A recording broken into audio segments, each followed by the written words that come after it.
My name is TyrionLanstr. Now, as promised, I wanted to do a follow up on my first video on the Glorious Battle and talk about kind of my further analysis of it. I gotta say that I just adore this event. I think it was really, really fun.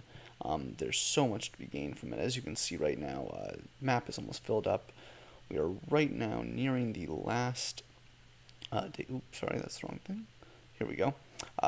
We are nearing the last little leg of the glorious Lord, where we find out who is going to be the champion conqueror, essentially. But it is a really fun event that I think allows you to do a lot of different things. There are a couple of tweaks that I hope can be made to it. It's important to recognize that the thing with this event is that this is just the beta phase of it. It is still going to be in development, so there may be some tweaks that they are able to make for the next season, and I'm hopeful that they can make a couple tweaks, because while I do think it was great, there are some things that could be mildly improved. So to focus on the good. This is a great way to collaborate with other kingdoms. If you look at your Intel tab, you can find out that there are 5 different kingdoms getting to collaborate together. That's so much fun. It's so cool. We got really lucky in the Scarlet faction that K140 is where Tough resides, K65 is where the majority of Mad resides. We've been friends for the longest time. We've worked together countless times. We are together in UC.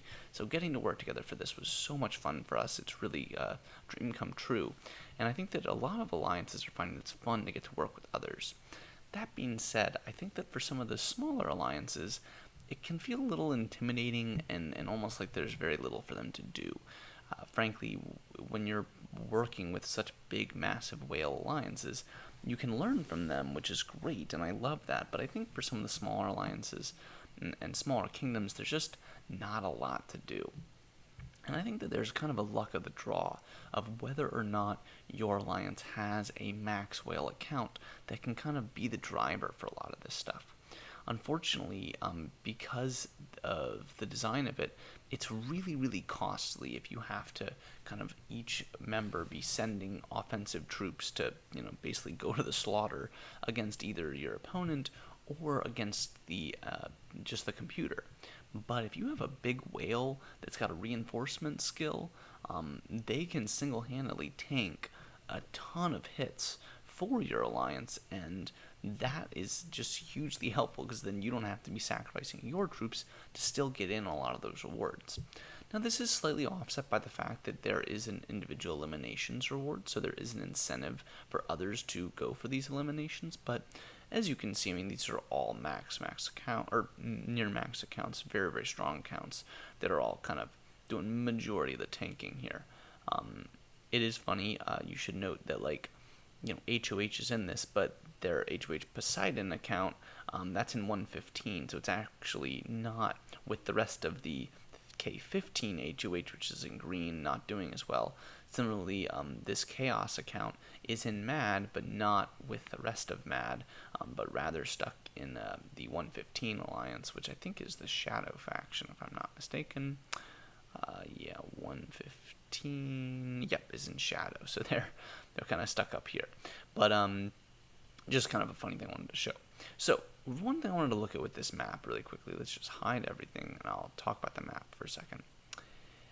As you can see, what we basically have had happen is there were 4 alliances that sprung out to a lead: red, purple, blue, and light blue. And what happened is each of these really kind of cut off their neighbors completely. If you look, purple really cut off green, orange also got cut off by both them and the blue alliance, pink got cut off by blue, and then yellow got kind of cut off by red and by the light blue. And a lot of the why this happened is just, again, going back to that point about those max whales. By having that max whale, it really can shut down you from being able to realistically fight them, because you're just sending troops off to the slaughter, and they're just going to rack up so many kills, and by using that dragon reinforcement skill, they don't really lose any troops for each of those battles, whereas you are getting decimated. So that's a really tough incentive for your members of your kingdom to be sacrificing all their troops and all those healings that are required for it, and just becomes a really arduous task. Most of them have a little bit of land left, mostly because we in the Scarlet faction asked all the rest of the alliances to agree to basically a non-aggression pact to allow each of the alliances to retain a little bit of their land and basically stop attacking each other, as it's not going to make a huge difference, and it's just going to be extremely costly for all of us. And basically you can only wage war on this center city. What is interesting about this right now is that right now purple controls the center city. Red had the center city first, but purple took it over from us. And now it's kind of this game of, everyone gets their turn to take on the glorious city, but there's not a lot of attacking other than that going. I'm not sure whether these are real attacks from the Frost and Justice factions, but I don't believe they will be very serious. May just be so people can get those daily points. So speaking of the daily points, I'll quickly go and show kind of the ways you get those points. So if you go, I usually find it in the administration, but this is kind of where it's got all of them, but you get 100 points for battling. You get 1 more point for every 10,000 tier 3 troops you kill, or 5 points for every 10,000 tier 4 troops that you kill. That applies for both the offensive and defensive roles. And then for the logistics lord, basically whenever you're trading or moving resources, that's how you get points. And then everyone gets points whenever you make construction quests. So to break some things down, right now I'm doing some trading. And I don't think, let's see if it'll let me show. All right, great. So I'm on logistics, so I can show this. If I were to, let's say, transport resources here, right now I'd be getting 48 contribution. That is better than the 30 I would get from constructing. So it's much better for me to be transporting than doing constructions, since I'm going to be able to get more contribution points. From the trading, right now I get 351,360 gains. Now you got to divide that by basically 8 and then multiply by 2 to find out how much you get. I will do that really quickly for us. So if we do 35 divided by 8,000, so I will be getting roughly 88 contribution just from one trade. Now you'll notice that that is very close to how much you get from just doing one battle. So what you'll realize is that while it takes a while, it takes me 9 hours, 36 minutes to get that, whereas an attack can happen very, very quickly, trading can be a way to generate the most kind of points per bugle that you can get within a day. So that's why I'm on the logistics role right now, and it's important to note that this is only as high as it is for me because I have made this tree practically maxed out. I've gotten everything relevant that I wanted, and so as a result, it is that kind of higher amount of points that you're able to achieve. So that's kind of where I'm at right now. I'm as you can see, I've got about an hour left on each of these trades, then I'll begin trading all over again. But that's kind of the point of this stage that we're at right now. And again, because we're not doing a lot of real battling, there's no reason to stay in the offensive role. Better to just do this. So the big thing that I'm curious if they will change or not is really surrounding the way that the battles occur. Because you're battling back to back and you're either the one doing battles or not, it means that you don't have a lot of control over how many times you actually battle. And I wonder if there's some way to include okay, once I've lost this many troops, I want to pull my guys out. Because what's unfortunate is that you basically fight till you lose, which, in some ways is good, in some ways it's bad, but I've seen it really fill up your hospital pretty quickly. Pretty much every time I did battle, I had to be checking my hospital very quickly to try to, make sure that I always had room left for more of my troops to get there. Because unfortunately, if you have a large army marching size, the total number of troops that may be going to the hospital may end up being more than your hospital can hold, and then they start dying, which is obviously not good and kind of defeats the purpose of the higher or the lowered casualty rate that they give you in this mode. Additionally, most of these alliances that we're fighting at this point all have a bunch of these potion things or whatever that give the extra, basically extra casualty rate anyway. So you're going to lose a lot of troops in this. It's going to be very, very expensive.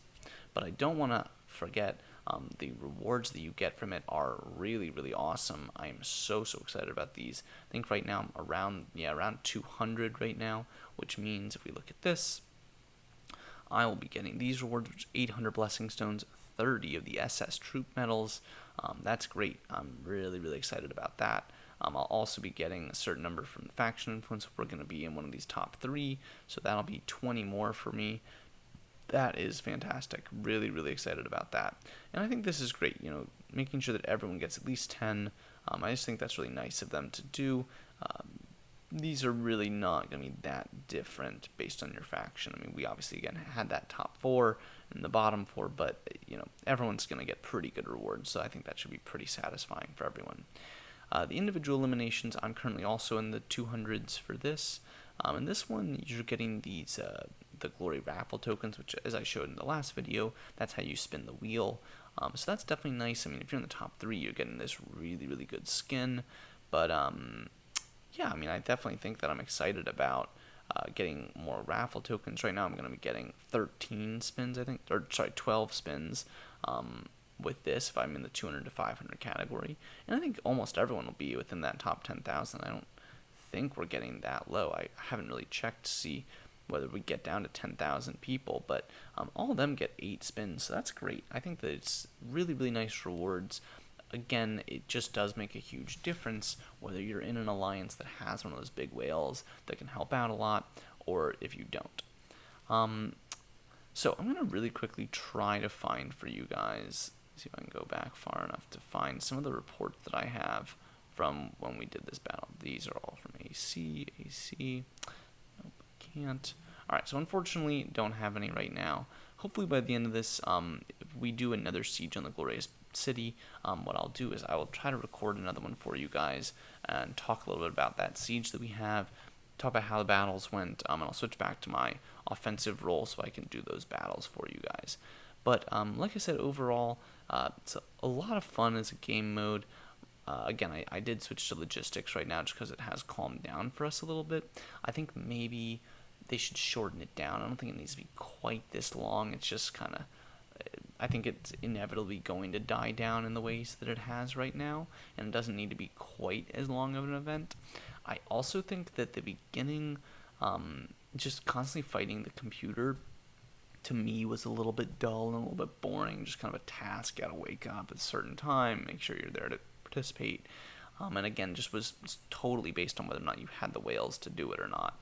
So maybe like toning those down as far as how tough it is to kill the enemies, meaning that more people can contribute and actually participate, and you don't just need one massive whale. But also just other ways to make the fighting between alliances more fun and hopefully less costly. I just think that they're so expensive, and it is so draining on your resources right now that is a big burden on a lot of alliances. I do hope there's some way to retain these relationships. Like, to me, it'd be kind of fun and cool if we could keep these matchups. Like, I would love to, like, continue this group of 243, 140, 65, 22, or 227 and 209. I think we've all become pretty good friends, and I think it'd just be nice to get to stick with us. But whatever happens, definitely love this new game mode. It's definitely very different than anything we'd seen before. Definitely exceeded my expectations, but always can be improved, I think. So hope that you guys enjoyed this. Hope you learned a little something more about the Glorious Battle. Hope that your Glorious Battle went well and that you've got some good rewards coming your way. But until next time, my name is TyrionLanstr. See you next time.